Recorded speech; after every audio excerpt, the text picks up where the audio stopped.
Cuando parecía que la recesión mundial del año 2008 estaba empezando a aflojar, un estallido en los mercados de valores donde los precios se deprimieron y las acciones cayeron espectacularmente, pues hizo pensar al mundo que hay una nueva recesión o que esa recesión se mantiene y que sus consecuencias podrían ser muy graves, no solamente para los países ricos donde esos mercados han sufrido esos colapsos, sino para el mundo entero. Un experto en temas económicos, el economista Vicente Albornoz, está hoy en laRepública.es.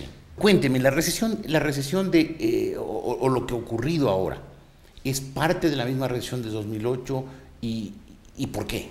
A ver, yo creo que técnicamente de la recesión del 2008 el mundo sí salió. Sí salió. Porque lo de definir qué es una recesión y qué no es una recesión es como definir qué es una montaña y qué es una colina. ¿Ya? Todo el mundo está de acuerdo que el Pichinche es una montaña, todo el mundo está de acuerdo que el Panecillo es una colina, pero ya el Ilaló es medio difícil de definir. Entonces, ¿qué es una recesión y qué no es una recesión? Es igual que es una montaña y qué es una colina. Una recesión técnicamente se la define como 2 trimestres seguidos de contracción de la economía. O sea, que un trimestre se produce menos que el anterior y el siguiente todavía menos. Eso es una recesión. Y el mundo entero salió de la recesión. Hubo países con varios trimestres seguidos de contracción económica, pero todos, excepto alguna excepción, me parece que Grecia por ahí queda, excepto uno que otro país que no salió de la recesión, todo el mundo salió de la recesión. Pero lo interesante de este fin de la recesión es que estaba bien lenta el crecimiento. El mundo estaba creciendo, sí, pero lento, bien lento, no estaba recuperándose. Mucha gente dice que el problema está en 3 focos al final. El uno, Estados Unidos. Las familias en Estados Unidos están muy endeudadas, deben mucho a los bancos, tienen hipotecas muy altas y eso hace que su consumo sea bajo. Y por eso, perdón, es porque hubo un boom de crédito antes de. Un boom de crédito. Entonces, y la gente consumió más, se endeudó más de lo que debía. Se endeudó más de lo que debía y por lo tanto consumió más de lo que podía consumir. Y entonces ahora tiene que pagar las deudas de la farra anterior. O sea, están en la época del chuchaqui. Luego Europa resulta que se divide en 2. Los países del norte, ex capitalistas y ex comunistas, todos los del norte que manejan con cautela sus finanzas públicas. Y los del sur que no han sido tan cautelosos. Los del sur serían España, Portugal, Italia, Grecia, básicamente. E Irlanda, que se le suma por ahí, ¿no? Que está bien al norte. Está medio al norte, pero está ahí. Todos esos países están con buenas deudas. Y más que nada, tienen pocas perspectivas de crecer. Porque si un país está altamente endeudado y crece rápido, la deuda se le achica en relación al tamaño de su economía. Pero en el caso de España y de Italia, el crecimiento ha sido bien pobre en los últimos años. Y en el caso de Grecia, Portugal e Italia, la deuda es bien grande. Entonces ahí como que la gente empieza a dudar, ¿serán capaces estos países de pagar todo o no? Y empieza la crisis del euro, que asusta a la gente también. Y finalmente viene el tsunami y el terremoto de Japón, que además de que tuvo un costo altísimo en vidas, también frena esa economía. Entonces tenemos que los 3 grandes bloques económicos del mundo desarrollado están atorados. Y entonces a comienzos de agosto, la calificadora de riesgos Standard & Poor's le baja un poquito la nota a Estados Unidos. Y le baja de 20 sobre 20 a 19,5 para ser un poco gráficos en la nota, ¿no? Nadie dice que Estados Unidos está quebrado. Nadie dice que Estados Unidos no va a pagar sus deudas. Nadie dice que el capitalismo llegó a su fin. No, es cuestión de ver países como Alemania o Suecia y darse cuenta que el sistema de mercado sigue funcionando bien. Y países como Polonia, que tienen 20 años con un sistema capitalista y 15 años con un sistema de mercado medianamente libre, cómo están creciendo y funcionando muy bien. Y no solo Polonia, Hungría, la República Checa, correcto, Estonia, Letonia, Lituania. Todos esos países están muy bien. Y claro, uno ve después países como China, como Corea del Sur, como Australia, como Nueva Zelanda, que están muy bien. El hecho es que esos 3 grandes bloques clásicos, Estados Unidos, Europa y Japón, están en problemas. Y encima le bajan un poquito la nota a Estados Unidos, pero hay que ver ¿por qué le bajaron la calificación de riesgo a Estados Unidos? Los razonamientos económicos estuvieron presentes, pero sobre todo hubo un razonamiento político ahí. Y es que se dijo, los congresistas americanos no se portaron al nivel de los hombres de Estado que deben ser quienes manejan una potencia mundial. Se portaron como los congresistas de algún paisucho.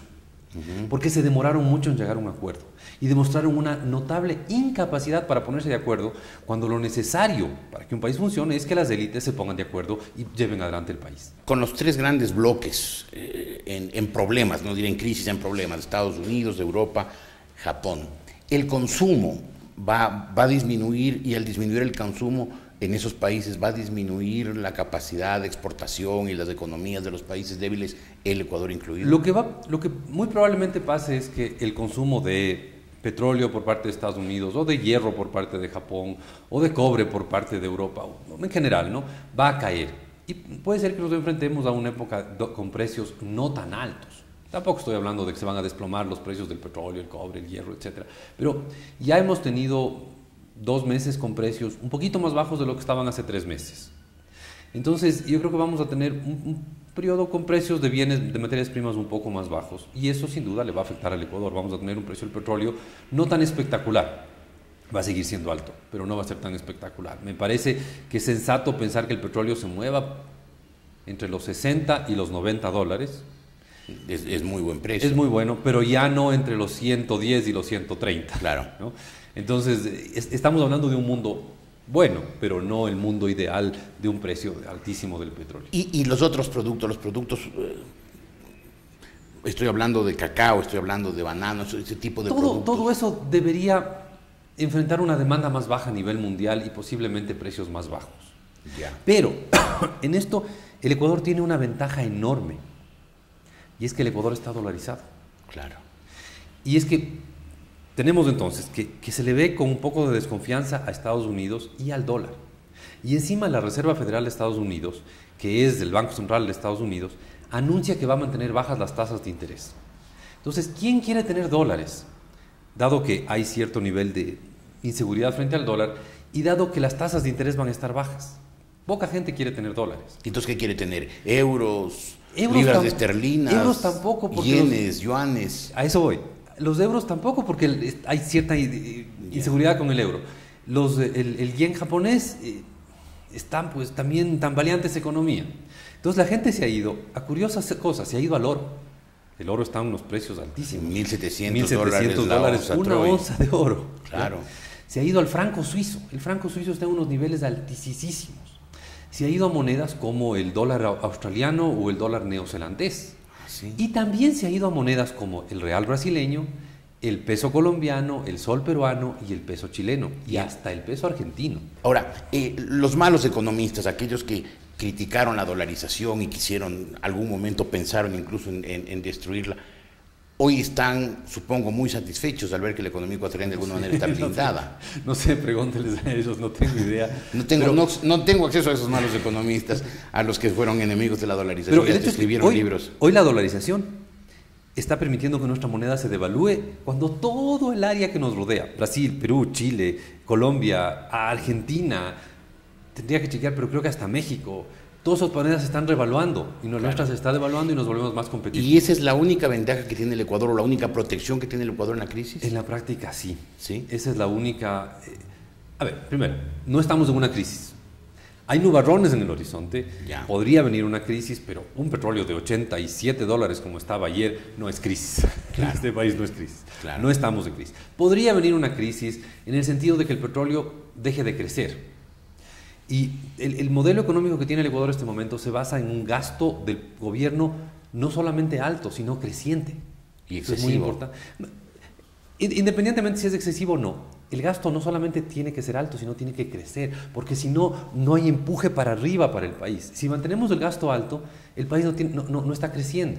O sea, el impulso es el gasto público, pero el gasto público tiene que crecer para que sea realmente un impulso. No solamente tiene que estar alto, sino tiene que crecer. Pero si el precio, para eso se necesita un precio del petróleo no solamente alto, sino creciente. Creciente. Si no Entonces, ocurre eso, el país crecerá menos, crecerá lento. O seguirá sobreendeudándose como ya lo hizo, como ya lo ha hecho en los últimos meses. La otra opción es conseguir deuda, pero hay poco espacio para endeudarse ahorita, ¿no? ¿Sí? Sí, o hay que endeudarse a unas tasas altísimas, pero no creo que ni los chinos que nos prestan a unas tasas altísimas estén dispuestos a prestarnos mucho más de lo que ya están prestando. ¿Los ecuatorianos entonces no debemos preocuparnos mucho? No, a ver, hay 4 maneras de protegerse de una crisis como esta. La una es devaluando la moneda. De eso se encargó George Bush, porque el mal manejo de la época de Bush es la que tiene Estados Unidos en la crisis actual. Entonces, de devaluarnos la moneda, ya el quiteño nos dio haciendo el favor George Bush hijo. Ya. De ahí hay otras 3 maneras de protegerse de crisis como esta. La una es, bueno, si es que va a caer la demanda de afuera, hay que inflar la demanda de adentro. Clásica solución que recomendó el maestro Keynes hace 80 años, si no me equivoco. Entonces, para eso lo que hay que hacer es aumentar el gasto público. El problema es que en el Ecuador el gasto público ya está altísimo y no hay oxígeno para hacerlo crecer, ¿no? Es como el viejo chiste, ¿no? Para abrir una puerta, ¿qué necesito? Necesito que esté cerrada. Claro. Para inflar un globo, ¿qué necesito? Necesito que esté desinflado. Para inflar un gasto público, ¿qué necesito? Necesito que el gasto público no esté inflado. Pero si el gasto público ya está inflado, no hay espacio para hacerlo crecer, como por ejemplo lo hizo Chile después de la crisis del 2008, ¿no? Pero eso se necesita ahorros, y el Ecuador no tiene ahorros. Entonces, de las 4 cosas, la una ya nos hizo Bush, la otra no la tenemos porque no tenemos ahorros para hacer un aumento del gasto público. Y el gasto público no ya está tenemos inflado. ahorros porque fueron gastados en los primeros años de este gobierno. Básicamente en el año 2008 se gastaron los ahorros. Exacto, el fondo petrolero que habían creado Correcto, los gobiernos correcto. anteriores. ¿Se acuerda que esas malas palabras que había en esa época? FEIREP, FEICE, Claro. FEP. Claro, sí. Esos fondos de ahorro se veían como malas palabras. Claro, y los malos economistas se encargaron de decir que esos fondos había que Pero gastarlos, los gastamos y nos desprotegimos. Entonces, vamos viendo las cuatro maneras de protegerse de esta crisis, ¿no? La primera primera, devaluación. Bush nos dio haciendo. Sí, La segunda es tener ahorros. ya. La cuarta es La tercera. la tercera es atraer mucha inversión. No estamos atrayendo. Y desgraciadamente el Ecuador en los últimos años ha hecho todo como para asustar a la inversión, nacional y extranjera, ¿no? Ajá. No ha venido inversión al petróleo, no ha venido inversión a minas, pero tampoco ha venido inversión significativa ni a turismo, ni a un montón de áreas. En realidad ha habido poca inversión privada, nacional y extranjera en el Ecuador. Mientras que en los países cercanos, como Perú, Chile, Colombia, ni hablar, y Brasil, ni hablar, la cantidad de inversión privada, nacional y extranjera que han recibido esos países es inmensa. Y eso obviamente le da pues una protección a la economía para defenderse de estos ataques. ¿Y la cuarta? Y la cuarta manera es garantizar que no nos van a cerrar mercados afuera. Es decir, estar seguros que pase lo que pase, Estados Unidos no va a cerrar su mercado al Ecuador, o Europa no va a cerrar su mercado al para Ecuador. eso deberíamos tener tratados de libre comercio. Claro. Y no los tenemos. No tenemos tratados de libre La comercio. bronca contra el TLC terminó siendo un tiro en el pie. Claro. En realidad, estas 4 cosas que podríamos hacer para protegernos, no de esta potencial crisis que podría venir el próximo año, que todavía es una cuestión, le digo, hay nubarrones en el horizonte, pero también hay rayos de sol, ¿no? O sea, también hay luz en el horizonte cuando uno ve un precio del petróleo de $87. No deberíamos estar aterrados al menos, pero sí hay probabilidades de que las cosas empeoren un poco. Y las 4 maneras de protegernos: devaluar, nos ayudó Bush. Aumentar el gasto público para que aumente la demanda interna, ya no hay cómo porque ya está altísimo. Atraer inversión, no lo hemos hecho, hemos tenido 4 años de baja inversión en el país. Y finalmente tener seguridad de que no nos van a cerrar mercados afuera a través de tratados de libre comercio. Ya perdimos esa oportunidad. La única protección que tenemos frente a una potencial crisis es el blindaje del dólar. Es el blindaje de la devaluación del dólar. Y el alto precio del petróleo. Claro, si es que el precio del petróleo cae, lo único que nos quedaría sería un dólar débil que nos permitiría exportar otras cosas distintas al petróleo con buena rentabilidad. Perfecto. Creo que quedó absolutamente clara la explicación. Economista Albornoz, muchísimas gracias por haber estado en la Encantado, República. Jorge. Le seguiré llamando, Será como un le digo, gusto para mí. el internet es el medio del futuro, así es que... Será un gusto para mí estar en este estudio. Perfecto, muchísimas gracias. Vicente Albornoz en la República.es.